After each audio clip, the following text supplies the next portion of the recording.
السلام عليكم ورحمة الله وبركاته. إن الحمد لله نحمده ونستعينه ونستغفره ونعوذ بالله من شرور أنفسنا ومن سيئات أعمالنا. أشهد أن لا إله إلا الله وحده لا شريك له وأشهد أن محمدا عبده ورسوله. أما بعد، وقل لعبادي يقول التي هي أحسن إن الشيطان ينزغ بينهم إن الشيطان كان للإنسان عدوا مبينا.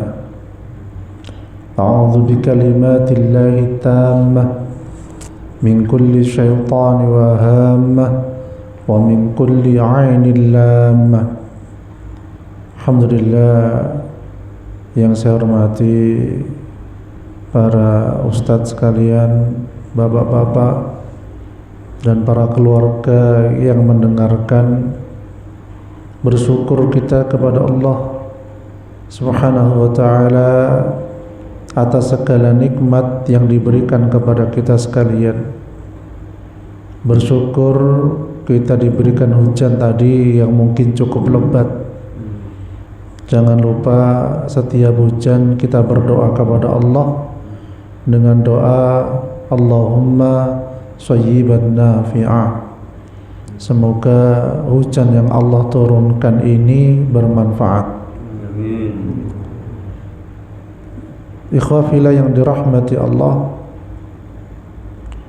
kita dianjurkan untuk meninggalkan hal-hal yang tidak bermanfaat. Jadi pada bab ini tadi disampaikan oleh Ustadz Saud, melanjutkan kajian tentang meninggalkan hal-hal yang tidak bermanfaat. Ayat Al-Quran yang saya baca tadi itu bermakna, dan katakanlah kepada hamba-hambaku, hendaklah mereka mengucapkan perkataan yang lebih baik, maksudnya kata benar. Sesungguhnya syaitan itu menimbulkan perselisihan di antara mereka. Sesungguhnya syaitan itu adalah musuh yang nyata bagi manusia. Para ulama dahulu itu waktunya sangat efektif. Kata-katanya penuh dengan hikmah. Setiap detiknya berisi ilmu, dan pena-penanya terus berjalan mengarang kitab, sehingga kita bisa menikmati, bisa membahas kitab-kitab yang beliau tulis.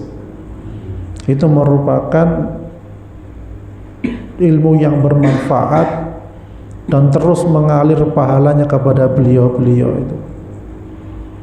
Dan kita pun sebagai penerus ilmu berusaha terus belajar di sini bersama-sama agar kita semakin takut kepada Allah Subhanahu wa ta'ala. Jadi jangan sampai habis pengajian semakin berani kepada Allah. Na'udzubillah min dzalik. Itulah isinya ilmu di dalam kajian kita. Kita berusaha untuk hal-hal yang bermanfaat. Syaitan itu akan menggiring seseorang kepada hal-hal yang tidak bermanfaat. Syaitan itu akan menggiring seseorang kepada hal-hal yang mubadir. Syaitan itu akan menggiring kepada seseorang agar menjauhkan Al-Quran dan Sunnah. Dan yang kita ketahui bersama, syaitan itu menggiring manusia agar tidak dekat dengan masjid. Na'udzubillah min dzalik. Akan jauh dari masjid. Ketika diajak tamasya, ayo rekreasi, semangat luar biasa. Tetapi ketika diajak ke masjid, saya masih capek, lelah. Nah, itu mungkin kenyataan yang sering kita dapatkan. Ya, tamasya, merasa senang, bahagia, persiapan, perbekalan dan lain-lain. Selfie, indahnya pemandangan ini, senang dia. Bagus, tidak disalahkan.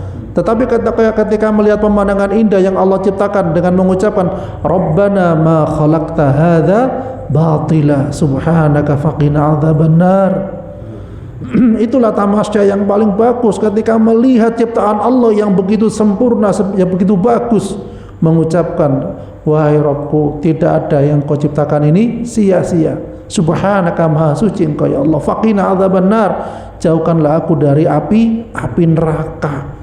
Itu tamasya yang sesungguhnya. Sehingga pulang dari tamasya ke rumah bertambah dekat dengan Allah. Kalau bisa seperti itu bagus. Sehingga ya Allah, lautan begini dengan pepohonnya begitu indah, apalagi surganya engkau kelak ya Allah, luar biasa indahnya yang tidak bisa dibayangkan dengan pikiran saya. Ya. Jadi itu maknanya kita ketika melihat ciptaan Allah yang luar biasa. Kembali lagi, syaitan itu berusaha mempengaruhi kita agar tidak dekat dengan Allah. Beberapa kejadian, ya kemarin di Semboro, sebelumnya di Umbul Sari, setelahnya di Umbul Sari. Ada seorang anak-anak yang usianya tidak sampai 30 tahun. Dia rela membunuh mungkin tetangganya atau majikannya itu. Dengan sabetan, mungkin dengan parang, tidak tahu saya. Yang jelas korban ini juga pasien saya sebenarnya, pasien bekam.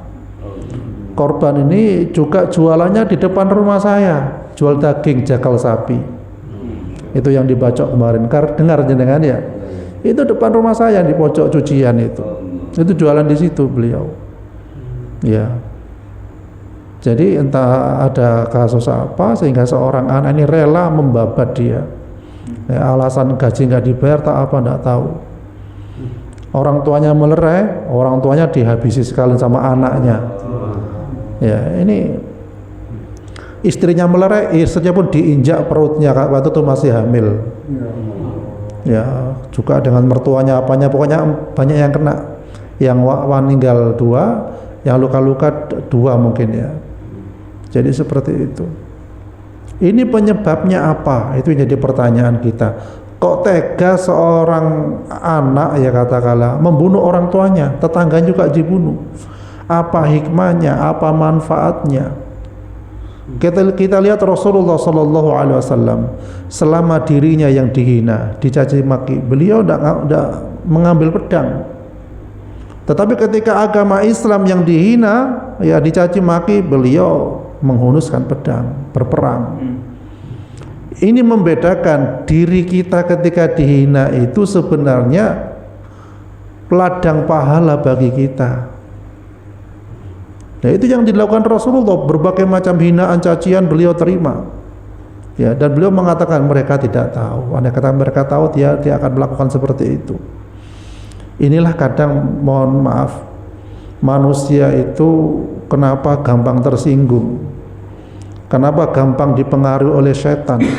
Karena dia merasa dirinya besar, karena dia merasa dirinya bermartabat, karena dirinya merasa dia lebih baik daripada yang lain. Itulah yang membuat orang gampang tersinggung.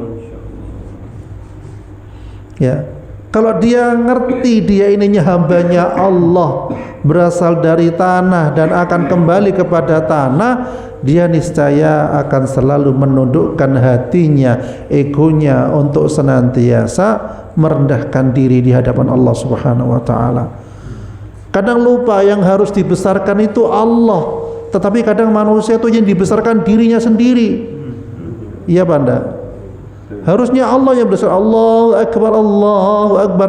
Kita diingatkan dengan azan 5 kali, itu yang dibesarkan Allah. Kita berbuat kebaikan itu tujuannya untuk membesarkan Allah. Kita bersedekah itu untuk membesarkan Allah. Kita bersolat berjamaah untuk membesarkan Allah, bukan membesarkan diri kita. Nah itu ya, terjebak di situ. Naudzubillah min dzalik. Jadi ketika kita membesarkan Allah Subhanahu wa taala, Allah senang. Dan kita menjadi orang yang tidak gampang tersinggung ketika dinasihati, ketika diberikan tausiah, malah senang, ya Allah, alhamdulillah. Karena hakikatnya orang yang berikan nasihat kepada kita itu adalah menyelamatkan kita dari api neraka. Yeah. Kita diselamatkan oleh saudara kita dari api neraka. Beliau semangat mengundang kita di sini. Salah satunya adalah agar terhindar dari siksa api neraka. Karena setan itu sangat senang pada orang yang tidak berilmu, apalagi orang buntek tidak jelas, misalnya. Ya ikut-ikutan nggak jelas. Kalau ini ada kitabnya, ada ilmunya jelas, masya Allah. Ya. Oleh karena itu setan merasuk jiwa manusia tadi, yang membunuh manusia tadi, saudaranya sampai orang tuanya dibunuh. Karena apa? Dia memakai sesuatu yang tidak bermanfaat. Bisa jadi dia menggunakan obat-obat terlarang, sehingga kerasukan di luar kontrol, di luar hatinya, ya, di luar pikirannya. Itu yang pertama. Yang kedua, bisa jadi karena kerasukan setan yang tetap tidak dia keluarkan dari kecil.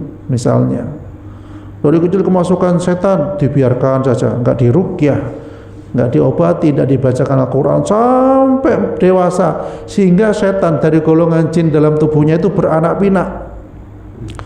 Akhirnya tubuhnya penuh dengan setan, dengan jin. Itu panas hawanya, bisa jadi di luar kontrol.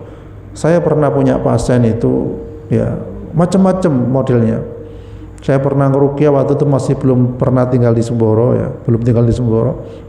Saya ketika ngeruqyah seorang ibu-ibu kena gangguan juga. Jadi dia nodongkan pisau kepada saya. Ayo, mau diapakan? Menodongkan pisau pada waktu itu. Ya, tapi kita harus tenang, jangan panik. Kita bacakan ayat-ayat, akhirnya dilepaslah pisau itu. Ya. Jadi bisa seperti itu memang, di luar kendali. Ya, karena kadang dari kecil, mohon maaf, orang tua itu salah mengasuh anak. Ya mungkin karena kurang ilmunya, atau memang dia tidak mau belajar, dua-duanya bisa terjadi. Anak nangis, ya, ketika melihat ke langit-langit dipanggilkan dukun, ya enggak? Wah, ya. Anak mungkin panas, cari dukun. Anak sawan cari dukun, ya, serba dukun. Padahal di Al-Quran kita diajarkan wa nunazzilu minal qur'ani ma huwa shifaa'u wa rahmatul lil mu'minin. Al-Quran ini diturunkan oleh Allah sebagai obat, syifa dan rahmat bagi orang-orang yang beriman. Sehingga berobat pertama kali yang dianjurkan dengan Al-Quran, setelah itu mungkin boleh ke dokter, jangan ke dukun. Ya, ke dukun jelas hukumannya apa? Sholatnya nggak diterima selama 40 hari. Kembali lagi kepada kasus tadi, itu bisa jadi karena dua hal. Karena pengaruh obat-obat terlarang, yang kedua karena pengaruh setan. Sama kejadiannya dengan wilayah-wilayah yang lain. Jadi rata-rata begitu. Oleh karena itu, hal-hal yang tidak bermanfaat inilah yang dimanfaatkan oleh setan mengisi otak kita, pikiran kita. Ya. Karena apa? Solusi stres itu rata-rata kepada pelarian. Oh, kok gelisah ya, sedih ya. Oh, yuk kemana? Ke Banyuwangi. Ayo ke Jakarta. Oh, ayo kemana? Padahal obatnya sedih itu arihna bis sholat ya Bilal. Ya, Rasulullah mengatakan kepada Bilal, ayo kita bahagiakan kita itu dengan sholat. Lek sholatnya bener, insya Allah gampang bahagia. Ya, panjenengan pergi ke masjid kan seneng kan, bahagia. Alhamdulillah, ini rumahnya Allah. Ya. Jadi ada orang yang di luar rumahnya Allah senang, tapi di dalam masjid kepanasan. Itu perlu dikoreksi banyak istighfar, astagfirullahaladzim. Orang mukmin di masjid bagaikan ikan dalam air, ya. Saya ingat ceramahnya Ustaz Zainuddin dulu. Ya, tapi orang munafik di masjid bagaikan apa? Ya itu naudzubillah min dzalik. Ya, kepanasan di masjid kayak neraka. Lah itu orang munafik, naudzubillah min dzalik. Ya. Kemudian selanjutnya, dan orang-orang yang menjauhkan diri dari perbuatan dan perkataan yang tidak berguna. Era sekarang alat komunikasi serba canggih, menawarkan hal-hal yang mungkin banyak tidak bermanfaat. Konten-konten yang tidak bermanfaat, konten-konten yang mungkin melukai hati orang lain. Nah ini walaupun itu menghasilkan uang, saya yakin uangnya tidak berkah dan uangnya haram. Ya, kan pernah tak ceritakan ke jenengan, pernah apa belum ya? Ada dua orang ini akrab, bersaudara, berteman akrab. Kemudian meninggal dunia salah satunya. Ya. Teman yang satunya ini sering bermimpi ketika sudah meninggal itu tadi, sering bermimpi bahwa dia itu disiksa, telinganya dicor dengan api neraka. Dia kaget, teman saya itu ahli ibadah, ahli sedekah. Besoknya lagi mimpi lagi, kok sama mimpinya, sampai berturut-turut beberapa hari mimpi itu terus, yaitu disiksa, telinganya dicor dengan api neraka. Akhirnya dia itu bingung harus bagaimana. Ya, kemudian dia lihat di Facebooknya, punya pikiran begitu, itu petunjuk dari Allah. Dilihat di Facebook, ternyata di Facebook itu banyak dia nge-share lagu-lagu yang tidak bermanfaat, musik-musik yang tidak bermanfaat, entah itu apa-apa, kita tidak tahu. Dia mau menghapus itu kangelan, sulit, harus bagaimana? Akhirnya dia memanggil hacker, ya, yang bisa membobol, menghapus itu. Akhirnya bisa dihapus, alhamdulillah. Setelah itu dihapus, besoknya sudah tidak mimpi lagi tentang telinganya yang dicor tadi itu. Lah inilah hal yang tidak bermanfaat, seakan-akan menjadi dosa jariyah, ketika dibiarkan akan menjadi dosa yang terus menerus. Na'udzubillah min dzalik. Ya, oleh karena itu ketika kita nge-share kebaikan di WA kita, di HP kita, insya Allah kebaikan itu menjadikan apa? Pahala jariyah, bukan dosa jariyah. Ya, jadi oleh karena itu ini hal yang sangat penting. Ya, kita kasihan kadang, na'udzubillah min dzalik.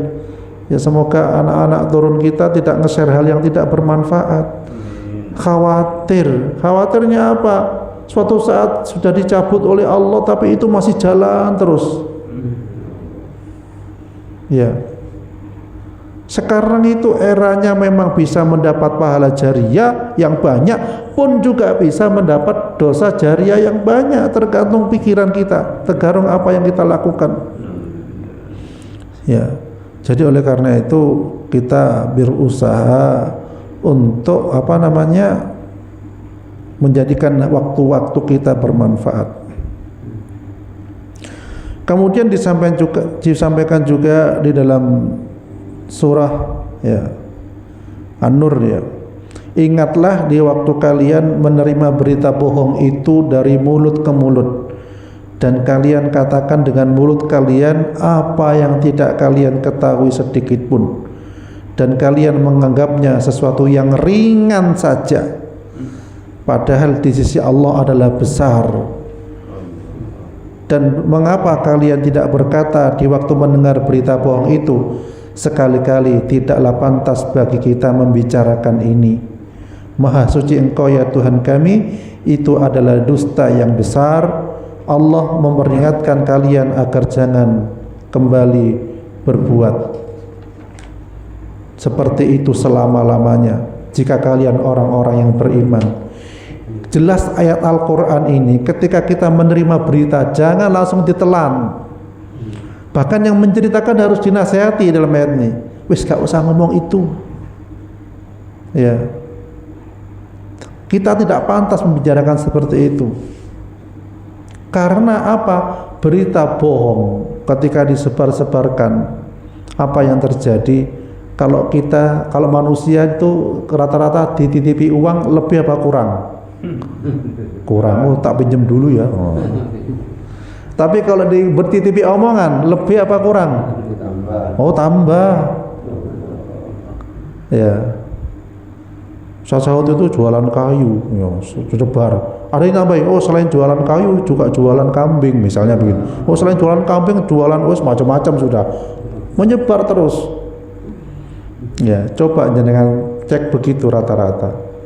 Ya.